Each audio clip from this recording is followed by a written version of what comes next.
Hi guys, welcome back to my channel. After successfully making Bali and Sri Lanka guides and you guys loving them, I thought it's only fair that I make a Europe guide because this will be my third time in Europe and my husband's fourth time, and together we have done a ton of research and I want to pack it all in these 15-20 minutes for you guys so that you can plan and execute your Europe trip very smoothly. So let's dive in. I will cover flights and visa separately in the end. We'll go topic by topic.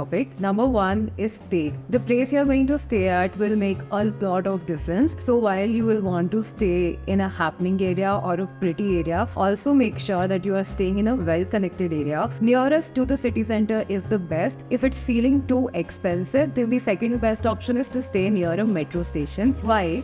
Because in Europe, unlike in India or any of South Asian countries, the commute is very expensive and airport trips can be as expensive as 4,000 to 6,000 INR. So stay near a city center. Airbnbs are going to seem a lot more authentic. That's why we always choose them. But then again, your location is a priority if you don't want to spend a lot of time traveling within the city. Also make sure your Airbnb allows to check in at the time when you're reaching, or you choose one which has self check-in as an option. To sum it up, choose a location near the city center, Airbnbs over hotels, and third is self check-in or check-in time being appropriate. And also, if you are solo, you can stay in hostel. Hostel culture is really popular in Europe. It's amazing how they encourage social interaction. So their common spaces will be very well designed. That will give you the option of meeting a lot of travelers who would have been through different parts of Europe and can suggest the best things to do. Because with Europe, however much you try, you can't research everything. So if you trust someone with their suggestions, definitely follow them. Second is best time to go.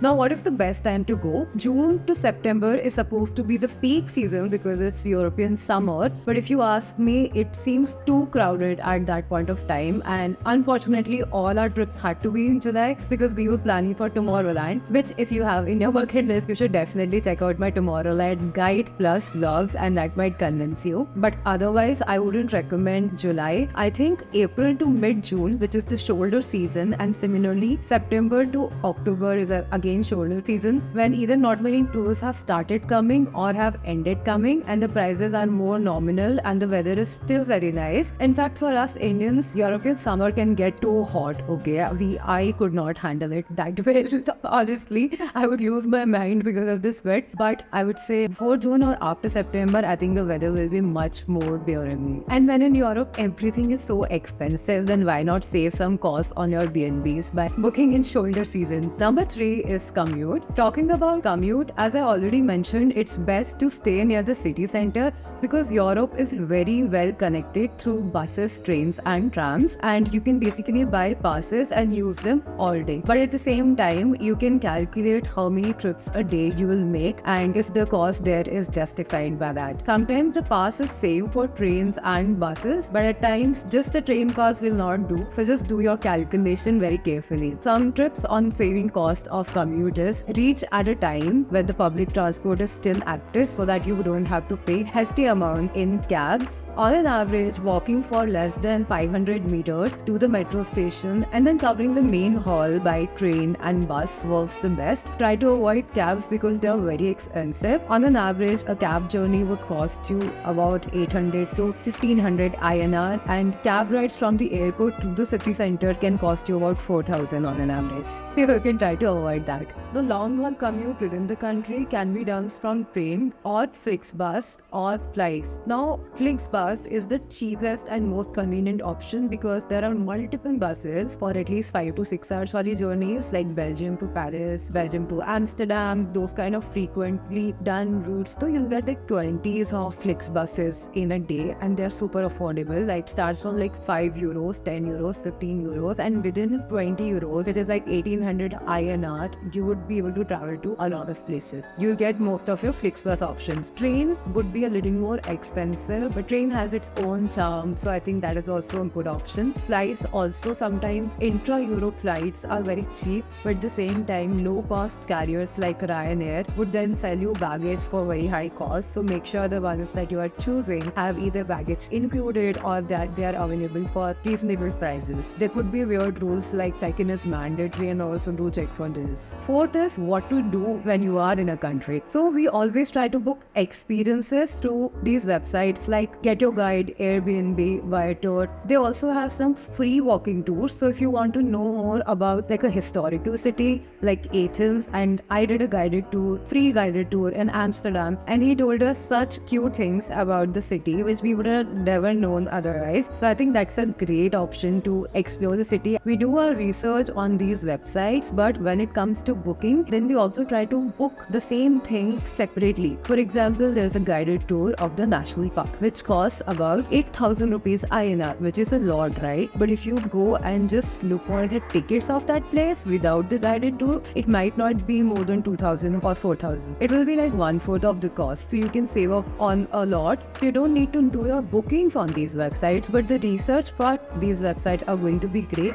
to know what kind of things people are most interested in when they come there. Of course, watching a lot of vlogs before you go, like this one, is going to help you know the best things when people make their detailed vlogs. For example, I'm making my Italy series right now, so you can take a look and feel of what that place is and then take the call whether to go there or not. From wherever you book, do book your experiences way in advance, because you would be shocked at how early things get booked, especially if you're going in peak season like July, like I did, and ended up missing very many main things like Van Gogh Museum and Anne Frank House, both in Amsterdam. So yeah, have a rough structure of your itinerary designed and book your slots or book your tickets of those places very soon. Also, there are multiple providers that sell that experience, and obviously the one that is cheapest gets booked the fastest, so you want to secure that one. Talking about some cost-saving hacks, number 1, stay near the airport if you are reaching late in the night and travel to the city only in the day when the public transport is active. Second, staying near the city center to avoid all sorts of travel costs. Third, booking your experiences way in advance. Fourth, you can basically buy alcohol and things from the supermarket, so you don't need to sit in restaurants and sip on fancy things. You could also just buy a bottle of wine from the supermarket and watch the sunset happening across the street, or sit on the street and admire a monument while sipping on your wine. So supermarkets are great options. If you book Airbnb, you can also avoid having some meals outside because restaurants are expensive. That is the hard reality, and it's standard to tip also. So maybe like 2 to 5 euros at a time you would leave just as tips. It's important so that they treat other Indians nicely. So if you're staying in Airbnbs, you can cook some of the meals in their kitchens, and we also love that pinch of Indian taste by the end of a tiring day. So we also sometimes indulge in Maggies from our Airbnb kitchen, and that's a great way to have a little party in your Airbnb. Some people prefer to take ready to eat Indian food from here and things like Maggie. Coming to the admin things like currency and SIM. So currency, it's best to take a little from here. You can book that through Book My Forex. It usually comes within a day if you're staying in a metro city. Otherwise also it comes super fast. And you can also book a Forex card either from your bank website or Book My Forex again. And we got one from Yes Bank. I think bank to bank there will be minor differences, so you can go for anyone. And it helps because most of the places accept cards with no additional fee, and then you don't have to carry around a lot of cash. And in Europe, I don't know, I have been robbed. Okay, so I have been robbed in Switzerland, which is in fact supposed to be a very safe country, but since there are so many tourists these days, it takes a minute for someone to, identify you as a target, as a tourist who has a lot of cash in their wallet, and then just take it away in a matter of seconds. So to avoid that, don't carry a lot of cash. For SIM, I always prefer to buy from the neighborhood, so that if it doesn't get activated or something, I have a chance of going there, because it usually takes over half an hour to get activated, unlike again a South Asian country where it gets activated instantly. SIMs generally cost about 2,000 rupees INR. Like the cheapest I have bought is 20 euros, which lasted me 20 days. But then do ask your provider if it works across all European countries, including Switzerland if you're going there, because sometimes some companies have different rules for rest of Schengen nations and Switzerland. So the SIM that I bought did not work in Switzerland, because of which I was a little stranded.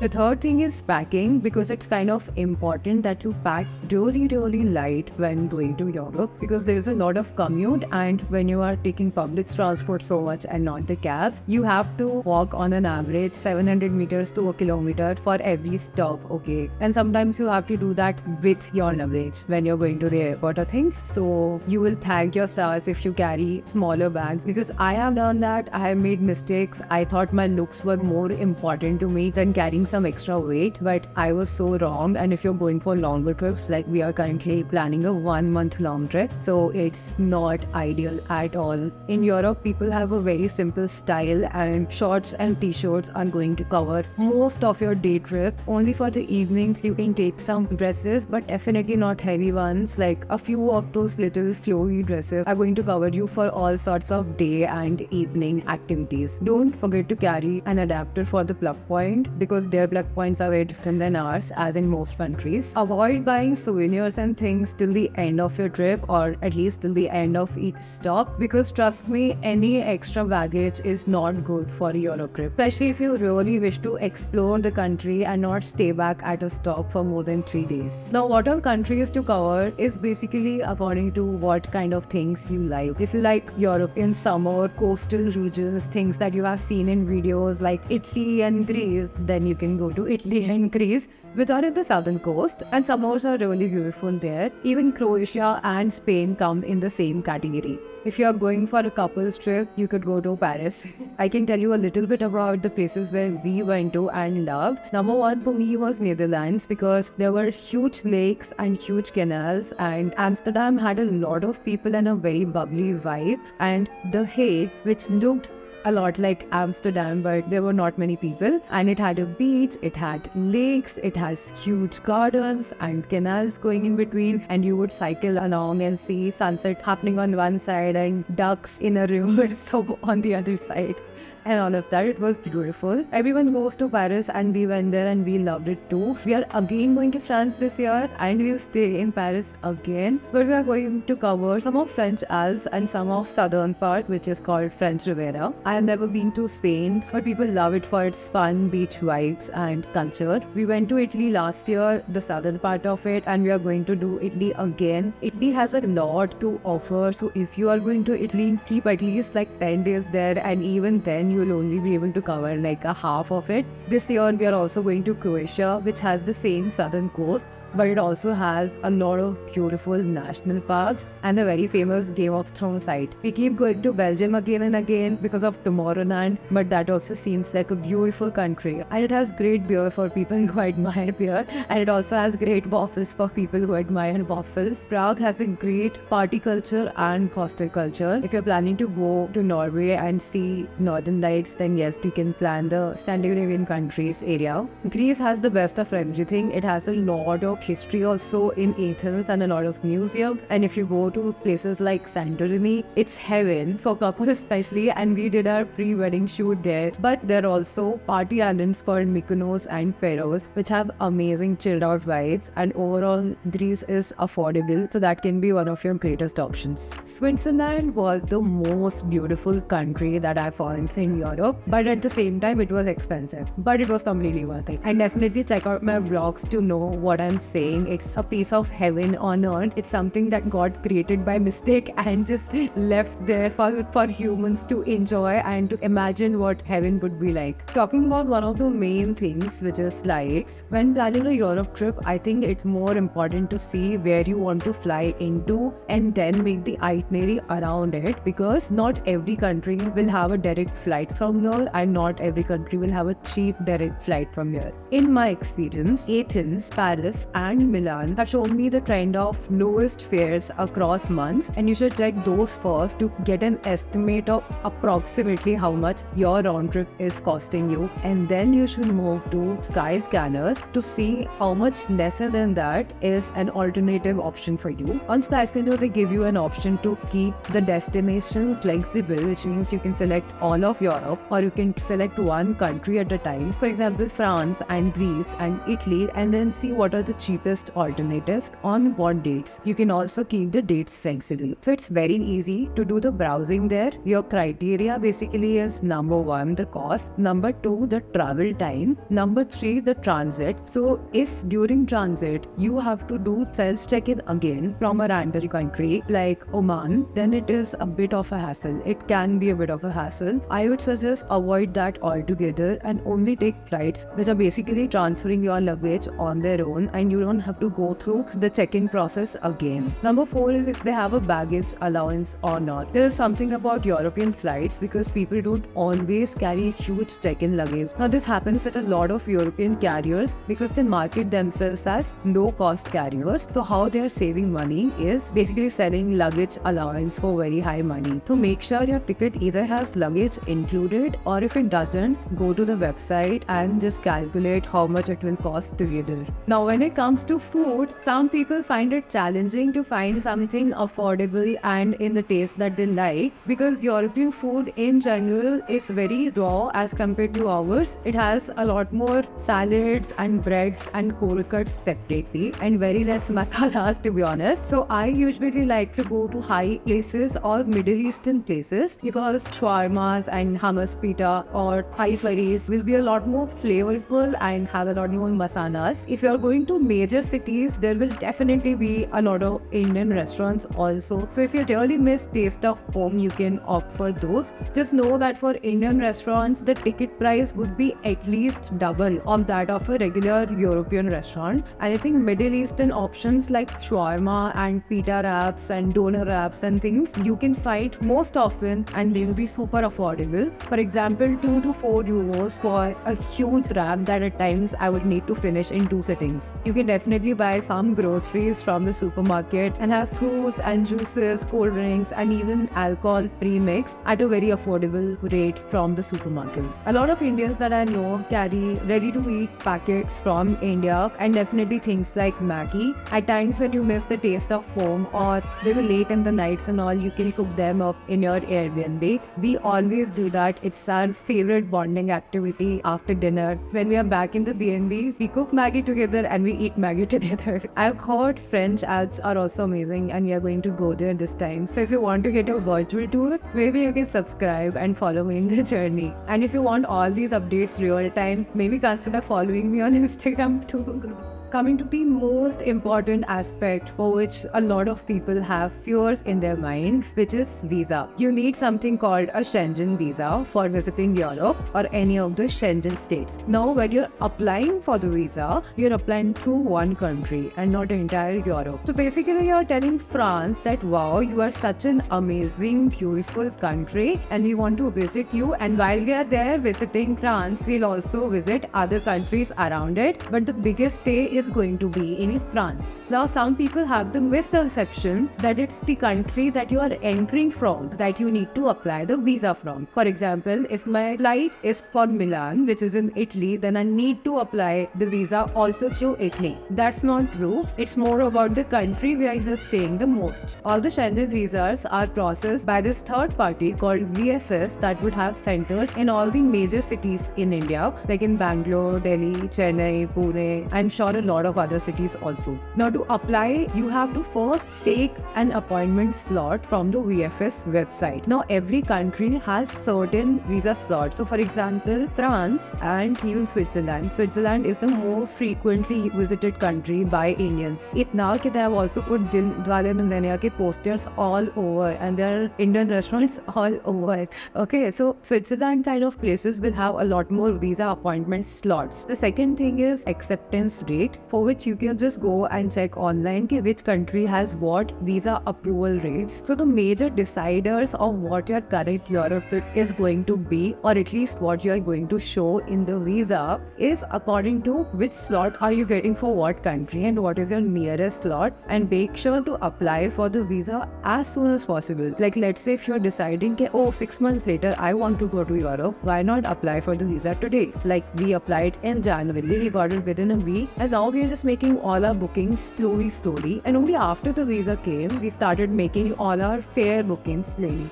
Now for visa, you need to show your travel plans, which is your return ticket, and you can book something called a flight itinerary, which is not a real ticket, but it has certain validity. I think 4 days to 7 days, depending on the case. So you book a flight itinerary 1 day before you go for your visa assignment. You also book stays on either booking.com or Airbnb or something, and you choose cancelable options so that just in case your visa gets rejected, you can cancel all those bookings. This way, You don't need to pre-plan everything, make all the payments and then apply for visa, because what if it gets rejected? You might end up losing all your money. So make sure your bookings are either free cancelable or your flights are just the flight itineraries, so that you can make your final bookings later on. Depending on which country you apply to, it will come either in a week or 15 days or 20 days. But for example, we applied through France this time and it came within 4 days. But at the same time, we had a lot of history traveling to Europe and other countries, which gives us a little bit of an advantage. Also, make sure to show a lot of money in your account, or you show someone else like a spouse or a father as a sponsor, because they need to make sure that you can survive there without begging. And it is very important to show a concrete reason to come back. If you own a property here, or if you are employed by an employer, then you need to get a letter from there. They need to make sure you have enough ties with your country to come back here and not just roam around there as a refugee. Europe has enough of immigrants and it doesn't want people to just come there and not go back. They also don't want you to take over their jobs. So they have to make sure that you have enough reason to come back. If you want any more details of Schengen visa, how to apply, what documents and all, I'll currently link a video of someone else here. But if you need me to make that, you can mention in comments and I'll be happy to make one. For now, I think this information will help you make your trip. But unofficially, I'll also tell you a very big truth. Once you are within Schengen states, nobody is going to check whether the country that you applied from, you are going there or not.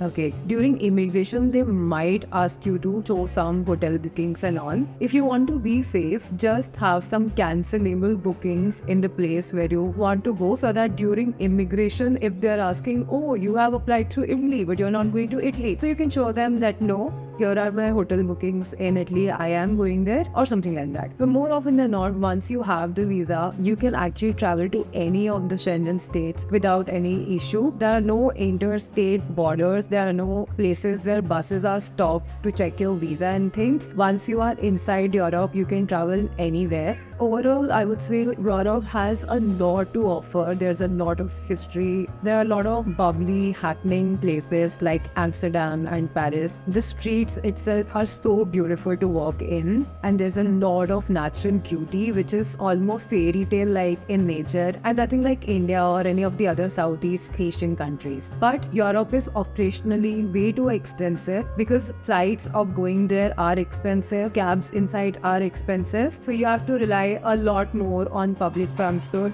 and that can make it a little more tiring. It's like if you prepare for anything and everything in Europe, things go wrong a lot. Sometimes you will miss your flights, your buses, your trains, because there's a lot of walking involved and you can't always make out. So whatever happens, don't let that ruin the rest of your trip.